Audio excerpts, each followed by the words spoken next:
اللہ اللہ اللہ اللہ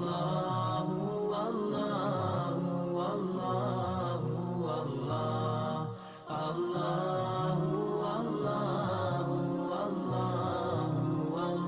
حضور علیہ الصلوۃ والسلام کا ذکر یہ گناہوں سے معافی کا بھی سبب ہے۔ حضرت ابو درداء رضی اللہ تعالیٰ عنہ حضور کی خدمت میں حاضر ہیں۔ حضور علیہ الصلوۃ والسلام نے فرمایا، ابو درداء آؤ عامر انصاری کے گھر چلتے ہیں۔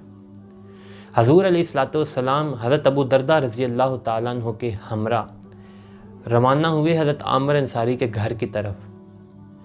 پیر کا دن تھا، ادھر حضرت عامر انصاری رضی اللہ تعالیٰ عنہ اپنے اہل خاندان کو بٹھا کر، اہل خانہ کو بٹھا کر حضور علیہ الصلوۃ والسلام کا ذکر کر رہے ہیں، محفل منعقد کیے ہوئے ہیں، حضور کا ذکر کر رہے ہیں، حضور کی آمد کو بیان کر رہے ہیں۔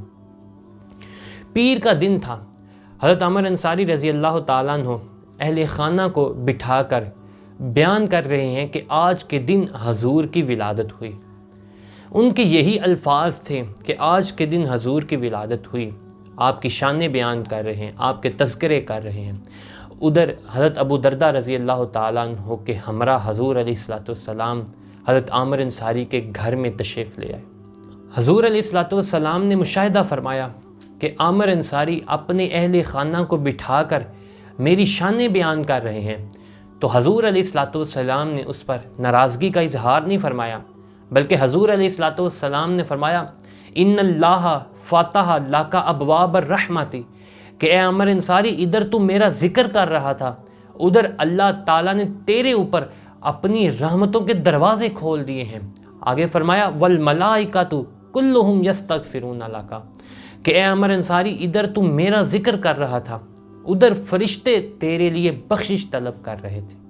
یہاں سے معلوم ہوا کہ حضور علیہ الصلوۃ والسلام کا ذکر کرنے سے فرشتے اس کے لیے بخشش طلب کرتے ہیں۔ اور آگے پھر یہیں تک نہیں، آگے فرمایا ومن فعل فعلک نجا نجاتک، کہ عامر انصاری جو تیری طرح عمل کرتا رہے گا وہ تیری طرح نجات پاتا رہے گا۔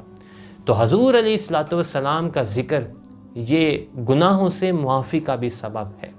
حضور علیہ الصلوۃ والسلام کا جو ذکر کرتے ہیں، حضور علیہ الصلوۃ والسلام کے جو تذکرے کرتے ہیں، اللہ تعالیٰ ان پر اپنی رحمتوں کا نزول فرماتا ہے، کیونکہ حضور علیہ الصلوۃ والسلام کا ذکر کوئی عام ذکر نہیں، حضور کا ذکر یہ اللہ کے محبوب کا ذکر ہے، اور جس محفل میں، جس مجلس میں حضور کا ذکر ہوتا ہے تو اللہ تعالیٰ اس محفل پر اپنی رحمتوں کا نزول فرماتا ہے، کیونکہ اس محفل میں، اس مجلس میں کسی عامی کا ذکر نہیں ہوتا، اس محفل میں رحمت للعالمین کا ذکر ہوتا ہے، اس محفل میں محبوب خدا صلی اللہ علیہ وسلم کا ذکر ہوتا ہے۔